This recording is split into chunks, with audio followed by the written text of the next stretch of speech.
A ciência não é burguesa. A ciência é a busca da verdade. E as universidades são o templo da ciência. Esse pensamento totalitário da Escola de Frankfurt busca escravizar os povos, não só no Brasil. É um movimento global, que há 2 anos atrás, se eu falasse isso, me afirmariam que eu era um fanático que acredita em teoria da conspiração. Mas essa semana a gente vê rebeliões em quase todos os países da América Latina. É sim um movimento. E Maduro falando abertamente que faz parte do plano.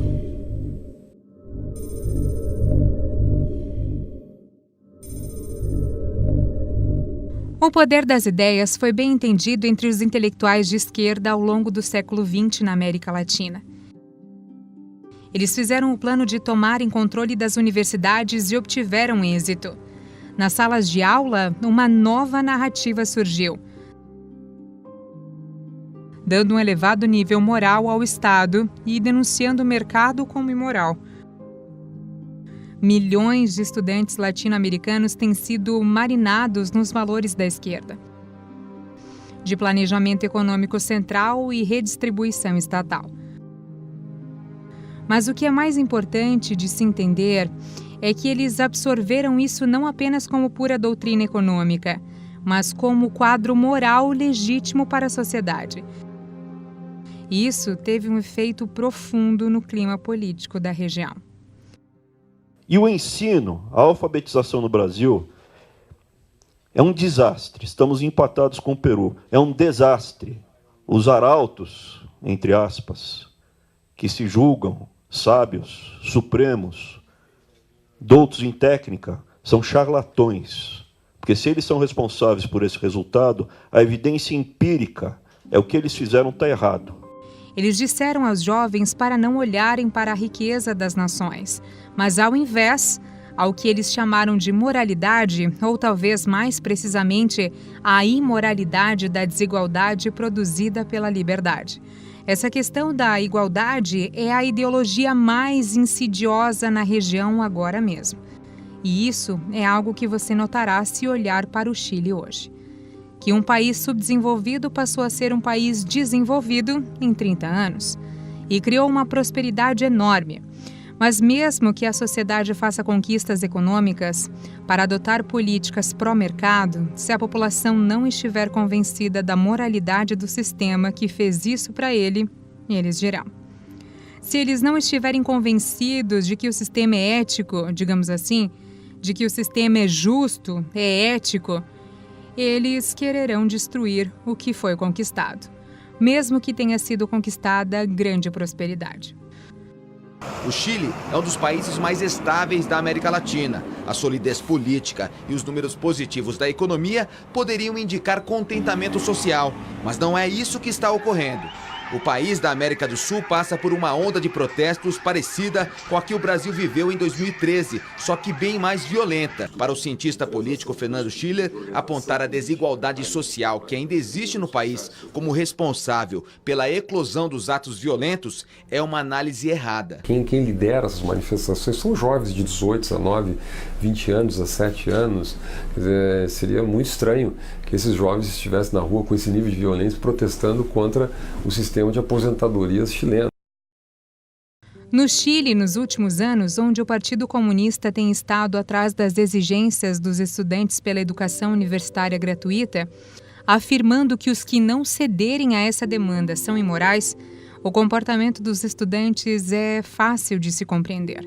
Eles querem algo por nada, como uma troca de favores. Mas e sobre o amplo apoio que eles têm da sociedade chilena? Chile tem feito ganhos econômicos massivos em melhoria de vida, mas a sociedade tem apoiado os estudantes. E acho que isso é porque o establishment não foi capaz de defender a economia de mercado e desfazer a conexão entre os direitos e a perda de liberdade.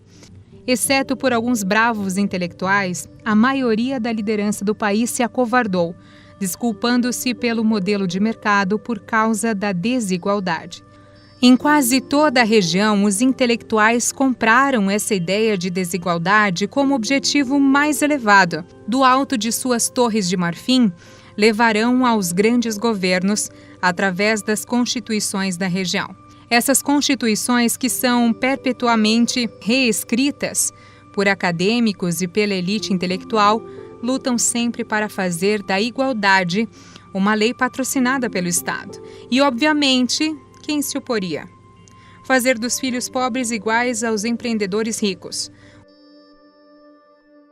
O problema da Constituição escrita com o objetivo de criar igualdade de resultados é que ela não pode garantir direitos individuais. Isso significa que o mundo que Arthur Seldon descreveu, um mundo de gloriosa prosperidade, não é possível. Porque você não pode ter as duas coisas.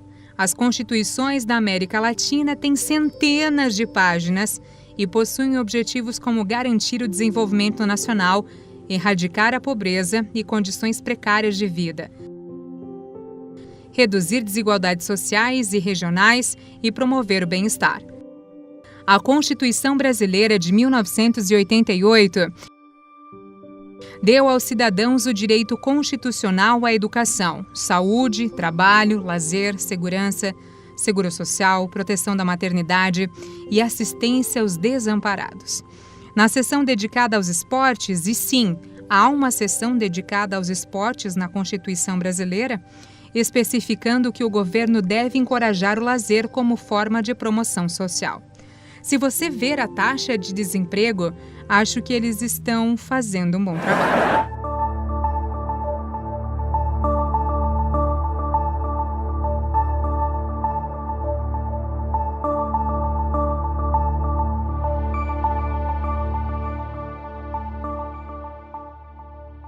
O que estamos discutindo essencialmente neste livro é que o sistema público de ensino, como está hoje, se tornou de fato uma empreitada criminosa.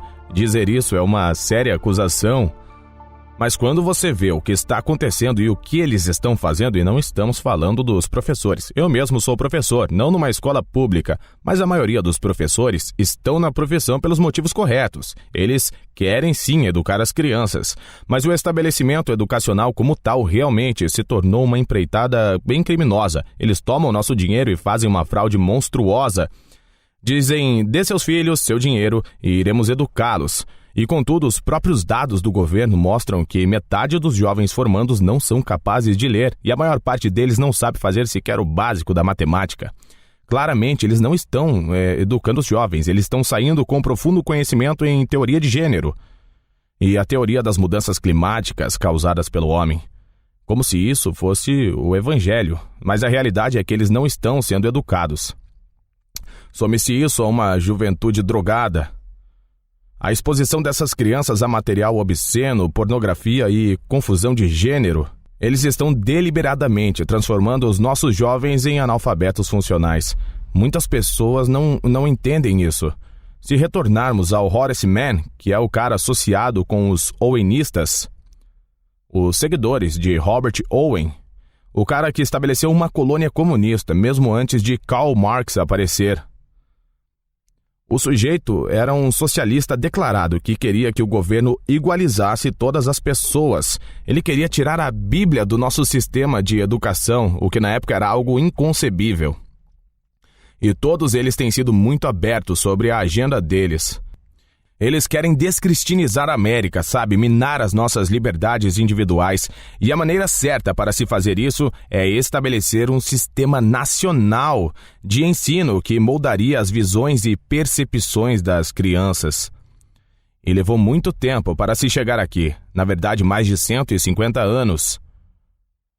Mas agora estamos começando a ver a culminação de tudo, com esse sistema de doutrinação globalizado, onde os estudantes não sabem de nada que seja realmente importante. Eu vou concluir dizendo que quando o Estado obtém o estado moral em questões de decisões pessoais e direitos de propriedade, não há fim para os passos que ele tomará a conter a liberdade no nome de justiça social e igualdade. Onde isso ocorrer, os padrões de vida irão necessariamente declinar. Obrigada. As pessoas pensam que a educação é neutra quando se trata de religião, mas isso é totalmente falso. Retornando até John Dewey, que foi um dos autores do Manifesto Humanista, ele admitiu que esse era um documento religioso. A primeira linha: nós humanistas religiosos acreditamos que o universo é autoexistente e não criado. Essa é a religião que ele tem. Tem sido ensinada para as crianças e eles pegaram tudo isso abertamente, nacionalizaram e agora é parte de um sistema global. Entende?